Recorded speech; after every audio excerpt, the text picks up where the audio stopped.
राम राम जी।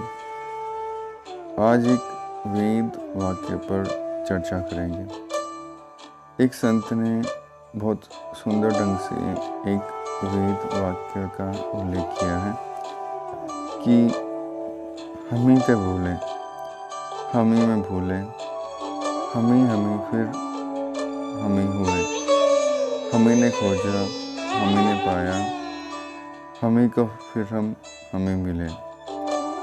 तो इसमें अद्वैत सिद्धांत का वर्णन किया गया है। हम ही थे भूले कि हम जो जीवात्मा हैं वो परमात्मा का अंश ही हैं, लेकिन हम खुद को भूल चुके हैं। हम ही थे भूले, हम ही में भूले। तो हम भूले भी अपने भीतर ही हैं। हमारे मन में ही परमात्मा है और उस मन में ही हमने संसार को बिठा लिया है। तो वो एक पर्दा पड़ गया है हमारे अपने असली स्वरूप के बीच में और परमात्मा के बीच में। जैसे गुरु नानक कहते थे, मन तो ज्योति स्वरूप है अपना मूल पहचान। तो ये मन तो हमारा ज्योत स्वरूप ही है, लेकिन हम उस अपने मूल को भूल चुके हैं। और उसको याद कैसे करना है, या उसको पहचानना कैसे है, या उसको हासिल कैसे करना है? परमात्मा का भजन करके उसको हासिल किया जा सकता है। और परमात्मा के नाम जपने से हम अपने स्वरूप में आ सकते हैं। वो कैसे? क्योंकि हमें अपने मन के अंदर जो निरंतर विचारधारा चल रही है, हमारा मन निरंतर बोल रहा है, उस वार्ता को तोड़ना है। अगर हम उस वार्ता को तोड़ देते हैं और एक मंत्र के साथ या एक रूप के साथ अपना मन जोड़ देते हैं, तो हमारे मन के भीतर ही वो परम ज्ञान प्रकट हो जाएगा। हमारी शक्ति जो है, मन की शक्ति, वो बिखरी हुई है। उसको अगर एक जगह फोकस कर देंगे तो वो परमात्मा हमारे मन के भीतर ही प्रकट हो जाएगा। हम ही थे भूले, हम ही में भूले, हम ही फिर हम ही हुए, हम ही ने खोजा, हम ही ने पाया। हम ही ने खोजा का क्या अर्थ है कि जब हमें ये ज्ञान हुआ कि 84 लाख योनियों के बाद ये शरीर मिलता है, और हमें ये भी ज्ञान हो गया कि संसार में कोई भी सार वस्तु नहीं है। सारी वस्तुओं को भोग कर भी हमारा मन तृप्त नहीं होता। तब हम सच्चे सुख की तलाश करते हैं। और जब हम सच्चे सुख की तलाश करते हैं तो भटकते भटकते अपने धार्मिक ग्रंथों का अवलोकन करते हैं, किसी संत का सत्संग करते हैं।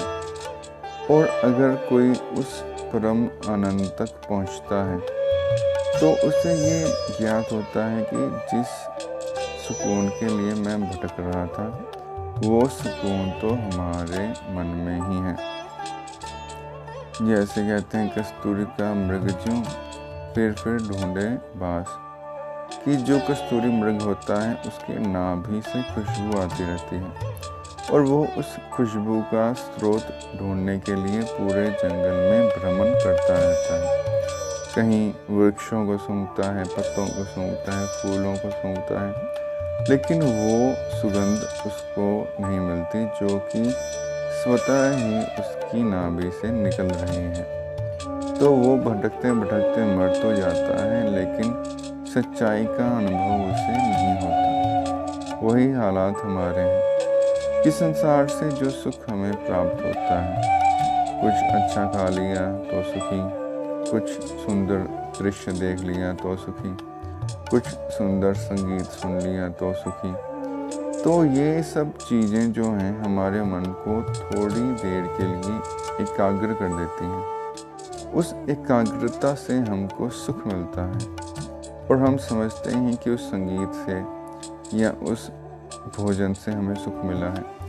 लेकिन ये देखिए, अगर उसमें सुख होता तो वही जो संगीत होता है हमें सुख देता है। अगर उस गीत को हम 10 या 20 बार सुन लें तो वही हमारे सिर दर्द का कारण बन जाता है। फिर दूसरे व्यक्ति को हम कहते हैं यार बस भी कर, 10 बार तो सुन लिया।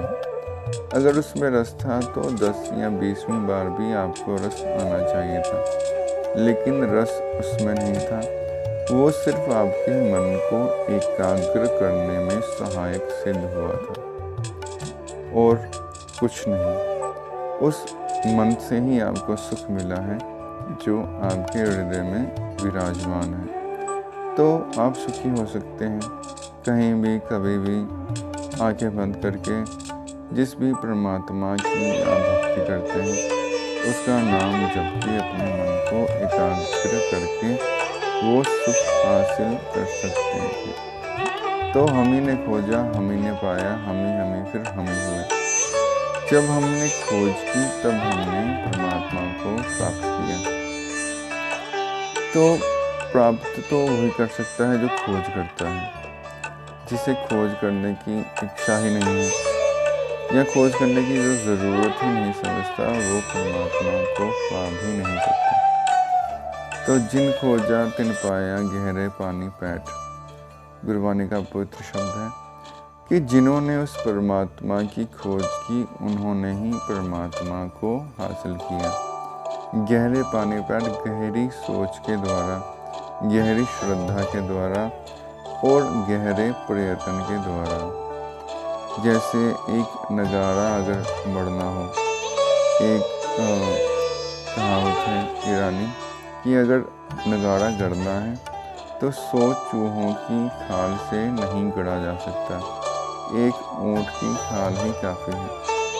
तो इसका क्या अर्थ है कि जो आप साधन कर रहे हैं वो पूरे मनोयोग से, पूरी मेहनत से, पूरी क्षमता से करेंगे तभी सफलता हासिल हो सकती है। अगर छोटे छोटे प्रयत्न करेंगे, 5 मिनट 10 मिनट परमात्मा का नाम ले लिया, अगले दिन भूल गए, फिर परसों याद आया, फिर कर लिया, तो एक तो नियमित रूप से परमात्मा का भजन करना चाहिए, आधा घंटा या 1 घंटा, और उस नियम को तोड़ना नहीं चाहिए। लगातार आप निरंतर करेंगे तब उस परम सुख को हासिल कर सकते हैं। जैसे ज़मीन में किसी ने गड्ढा खोदा, 10 फीट खोदा तो उसने बोला यहाँ पानी नहीं है, फिर दूसरी जगह 10 फीट खोदा, फिर पानी नहीं है। ऐसे उसने 100 जगह 10-10 फुट गड्ढे खोदे और ये ऐलान कर दिया कि ज़मीन में पानी है नहीं। और एक सूझवान व्यक्ति मिला उसे, उसने कहा इस एक स्थान पे तू 100 फुट गड्ढा खोद। उसने बोला मैं तो खोद के देख चुका हूँ, पानी नहीं है। उसने बोला चल मेरे कहने पर ही खोद के देख ले, अगर पानी ना निकला तो जो तू कहेगा वो मैं करूँगा। तो उसके कहने पर उसने खोदा और जैसे ही 100 फुट पर पहुँचा पानी निकल आया। तो वो बहुत हैरान हुआ। उसने पूछा कि तुम्हें कैसे पता पानी है यहाँ पे? उसने कहा जितने तूने गड्ढे खोदे हैं हर एक गड्ढे में पानी है, लेकिन गहराई में जाके तू अगर अपनी जगह बदलता रहेगा तो पानी नहीं हासिल कर सकता। वही स्थिति हमारी है। हम कोई एक मंत्र जपते हैं या किसी एक इष्ट देव को अपना मानते हैं, फिर कोई बोलता है यार भोलेनाथ जो हैं वो जल्दी प्रसन्न हो जाते हैं, उनकी दुख स्तुति कर, फिर ओम नमः शिवाय, ओम नमः शिवाय। फिर कोई बोलता है माता रानी उनसे भी जल्दी प्रसन्न हो जाती हैं, माता रानी की उपासना कर, फिर जय माता दी, जय माता दी। फिर कोई बोलता है हनुमान जी बड़ी जल्दी प्रसन्न हो जाते हैं, फिर पकड़ो हनुमान चालीसा। तो हम एक इष्ट पर विश्वास नहीं रखते, एक मंत्र पर विश्वास नहीं रखते। कई तो ऐसे मूर्ख हैं एक धर्म पर भी विश्वास नहीं रखते। उनको लगता है कि हमारा धर्म छोटा है, दूसरे का बड़ा है, या दूसरे का छोटा है हमारा बड़ा है। तो ये एक बहुत बड़ी मूर्खता है। जिस एक धर्म को आपका मन मानता है उस धर्म में रहकर उपासना कीजिए, अच्छे कर्म कीजिए, परमात्मा का नाम जपिए, तो परमात्मा को उस परम तत्व को हासिल कर सकते हैं। या अगर आप सिर्फ 2-3 महीने ही साधना करते हैं तभी आपको एक अजीब सी शांति का अनुभव होना शुरू हो जाता है, जो कि संसारिक भोग विलास करने में कभी नहीं हुआ। तो ऐसा आप अपने जीवन में अनुभव भी कर चुके होंगे, और जिन्होंने साधन करना शुरू किया है वो कर लेंगे। लेकिन ये सच्चाई है जो कि आपके अपने जीवन का अनुभव है। इसलिए परमात्मा का जो भजन है वो अपने आप को पहचानना ही है। और कुछ ऋषि तो कहते हैं कि सारे जो इंसान हैं या सारे प्राणी हैं, सारे जीव हैं, वो परमात्मा का ही अवतार है, क्योंकि परमात्मा के अलावा तो और कोई वस्तु है ही नहीं। परमात्मा ने ये सृष्टि खुद अपने से ही बनाई है, तो अपने को ही, जैसे एको ब्रह्म बहुश्यामा वेद वाक्य है कि वो ब्रह्म तो एक ही है, वो ही एक से अनेक हुआ है। तो हम सब भी उसी का अंश हैं और उसी से बने हुए हैं, लेकिन इस संसार में आकर भटक चुके हैं और अपने निज स्वरूप को प्राप्त करने का, हासिल करने का एकमात्र सरल उपाय नाम जप ही है। तो जिस भी धर्म को मानते हो, जिस भी देवी देवता को मानते हो, उस एक मंत्र को जपना शुरू कर दीजिए, तो वो एक मंत्र ही आपको पार लगा देगा। धन्यवाद।